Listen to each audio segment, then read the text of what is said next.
के वो सभी शत्रु बन गए थे। कौन? मुल्ला और काजी और पंडित, और वो उस टाइम के गुरुवर हिंदू धर्म के। परमात्मा क्या कहा करते थे?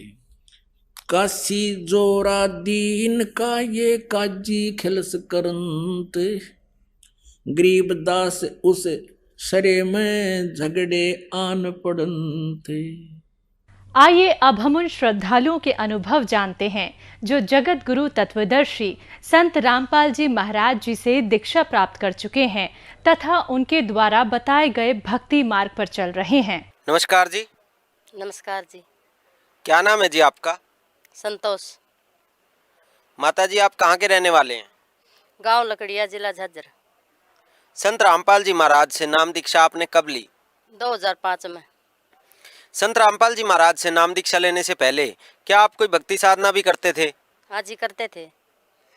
ये देवी की पूजा करते थे, बेरी वाली की। मेले में जाया कर दे, बच्चे ले जाया कर दी, और कनागत काढ़ा कर दी, और नवरात्रे भी कराया कर दी, व्रत भी कराया कर दी। माता जी जो आपने बताया कि आप पितरों की साधनाएं करते थे या और देवी देवताओं की करते थे, तो इन सब साधनाओं से आपको क्या क्या लाभ हुए? जी बहुत दिक्कत रहती थी, मेरे शरीर में बहुत दिक्कत रहती थी, तेजाब बनती थी, इतनी तेजाब बनती थी कि मेरी खाट घूमया कर दी लोटी लोटी की। आगे मेरी खाट मैं न्यू कंदी मैंने पकड़ लिया, मेरी खाट कड़िया का जा लग रही थी। मैं बहुत परेशान थी अपने शरीर से, घुटनों में बहुत ज़्यादा दर्द था, मैं बहुत दिक्कत थी। और मेरी भैंस में कदे थन में दूध नहीं आवे, कदे फिर वह बीमार हो जावे, फिर ले ताज़ा ब्याई भी भैंस मतलब काटड़ू ने नहीं लावा थी, थन का हाथ भी नहीं लानते थी, मैं इतनी परेशान थी।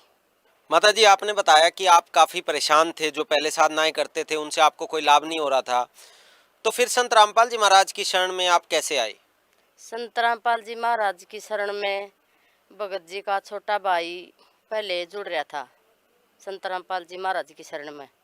वो हमने समझाता रहा कि संत रामपाल जी महाराज से नाम उपदेश ले लो, बहुत लाभ होंगे, सुखी रहोगे, सारे दुख कटेंगे, संत रामपाल जी महाराज से नाम ले लो, बहुत समझाता था। फिर मैं कहती थी भगत ने, भगत जी नाम ले लो, भगत जी मना कर देते थे, बच्चे तो छोटे थे, बच्चे तो मना नहीं कर थे, फिर वो मना करता रहा। फिर भी मैं उन्हें समझाती रही, बैठता जब भाई भगत जी नाम ले लो, बोले मैं तो नहीं लूँ, आप ले लो। माँ भगत जी आप ले लो, कट्ठे लेंगे सारे। बोले ना तू ले लेता, ना तो मैं नहीं नाटदा, मैं नहीं लेंदा नाम। ठीक है, ना लेंदा था। फिर एक दिन उसके भाई ने दी पुस्तक, कौन सी पुस्तक थी पता नहीं, ज्ञान गंगा थी के, तो मैंने उसके हाथ में दे दी लिया कि मान ले या पढ़ लो। उसने हाथ में तो ले ली, उसने खोल की भी नहीं देखी, उसने उल्टी ये दे दी। बोला किसकी है? माँ गुरुजिया की है, गुरुजिया ज्ञान समझो। उसने उल्टी ये दे दी, मैं उल्टी दिया उसकी वापस, माँ नहीं पढ़ी उसने तो। फिर भी मैं उसने समझाती रही, माँ देखो नाम ले लो, आप बहुत दुखी हैं, परमात्मा मिला, भगवान मिलेंगे, अपन बहुत सुख देगा परमात्मा, संत रामपाल जी महाराज से जुड़ जाओ, आप बहुत परेशान सा। फिर भी वो नहीं माने, फिर भी मैंने उसका पंडा नहीं छोड़ा, मैं कहती रही नाम ले लो, नाम ले लो, कहती रही उससे। फिर एक दिन परमात्मा की ऐसी रजा हुई कि आप पैनु बोलिया चाल आज नाम लेके आवाएंगे, क्रोथाश्रम की बात से। और क्रोथाश्रम में मैं नाम लेने से पहले एक दो बार सत्संग भी सुनने के लिए गई थी। फिर भगत जी बोलिया चल आज नाम लेके आवाएंगे, मैं कहा ओहो परमात्मा ने करी रजा है, बंदी छोड़। फिर नाम लेने के लिए हम दो मतलब लड़के और दो हम मतलब भगत जी और मैं, चार गए हम इकट्ठे, चारों नाम ले आए। और एक लड़की थी वह स्कूल में जा रही थी, वह अगर पनी थी, तो वह जब मखा हम तो नाम ले आए, वह बोली मैंने क्यों नहीं ले गए, माँ बेटी तू कल ले आइए। तो अगले दिन उसने ले लिया, घर में 5 सदस्य थे, पांचों परमात्मा की शरण में आ गए। तो माता जी आपने बताया कि संत रामपाल जी महाराज से आपने और आपके परिवार के बाकी सदस्यों ने भी नाम दीक्षा ले ली।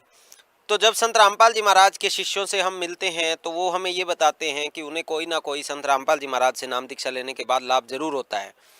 तो क्या ऐसे कोई लाभ संत रामपाल जी से नाम दीक्षा लेने के बाद आपके साथ भी हुए? सर जी यो पहला लाभ ये हुआ कि मैं सीढ़ी पर चढ़ रही थी, गोबर का तसला मेरे सिर पर और सीढ़ी पर मैं गोसे पात थ्या कर दी, डांगरा की छात थी उस पर, तो तसला तो मैंने डेर पर रख दिया था। तो फिर वह सीढ़ी रिपट गई तो मैं सीढ़ी पर तक गिर गई तो गिरने के बाद मेरी बोल भी नहीं लकड़ी। और फिर इसी हो गई थी, मैं ठाकी खाट पर गिरी थी। मैं एक सांस ये कह रही थी कि मेरी तो रीढ़ की हड्डी टूट गई, मेरी रीढ़ की हड्डी टूट गई। मैंने लेके चले गए मेडिकल PGI हॉस्पिटल में रोहतक। उन्होंने एक्सरे करे और सारे टेस्ट वेस्ट करके बोले कुल्ली में फ्रैक्चर है, फ्रैक्चर बता दिया। तो मेरे पैर का 2.5-3 ईंट लटका दी और बोला सीधा लौटना, करोट भी नहीं लेनी। तो मैं एक रात एक दिन सीधी लौटी रही, मैं सीधी नहीं लौट पाती थी। मैं बोली कि बेटा बड़गी, मैं तो मेरी तो कड़ बड़गी, मेरे तो सीधा नहीं लौटा जा, मैं तो करोट लूँगी। बोला मम्मी करोट नहीं लेनी, मैं तो करोट लूँगी। बोला नहीं। तो फिर वो तीसरे दिन नहीं देखी गई, वो प्राइवेट में हॉस्पिटल में ले गए। प्राइवेट वाले ने फिर एक्सरे करे और उन्हें फिर अपना सारा ट्रीटमेंट फिर कराया। तो वह बोले कि कोई फ्रैक्चर नहीं है आपके, बिल्कुल ठीक है। तो मैं कहा मैं हांड फिर सकती हूँ? बोले हांड दो, खूब नहाओ दो, हांड सकती हो, और जब गुम चोट है, फ्रैक्चर नहीं है। तो फिर घर पर ले आए तो मैं ऑटो में ले गए। जब तो मैं ठाकी ने गोदी ठाकी ने लुटाई थी, आई तो मैं पैर चलकर भीतर गई। तो के बेटी बोली आके मम्मी तू तो तने तो गोदी ठाकी ले गए थे, अरे कैसे तू पैर चल के आ गई सी जल्दी? माँ बेटी परमात्मा की रजा है, परमात्मा के रखे कर दें, परमात्मा ने बचा ली। मैं बंदी छोड़ने संत रामपाल जी महाराज ने, वो फ्रैक्चर था मेरी कुल्ली में, वो भी संत रामपाल जी महाराज ने रात ठीक कर दिया। और ये मेरा पति नशा करता था, एक आधी बार पी लेता था, रोज तो नहीं पीता था, और सिगरेट तो पिया करता एक आधी बार, और बार त्योहार दारू भी पी लेता था। संत रामपाल जी महाराज की शरण में आने के बाद वो नशा भी छूट गया और घर में सारे सुख हो गए। और मेरे पति का पथरी थी, पथरी का बहुत ज़्यादा दर्द था, मर गया करा था, मर गया, बहुत ज़्यादा दर्द था। वह ले गए PGI में रोहतक हॉस्पिटल में, उन्हें एक्सरे करे, अल्ट्रासाउंड करे, सारे करे उसने सब कुछ। तो बोले पथरी है आपका, तो पथरी है।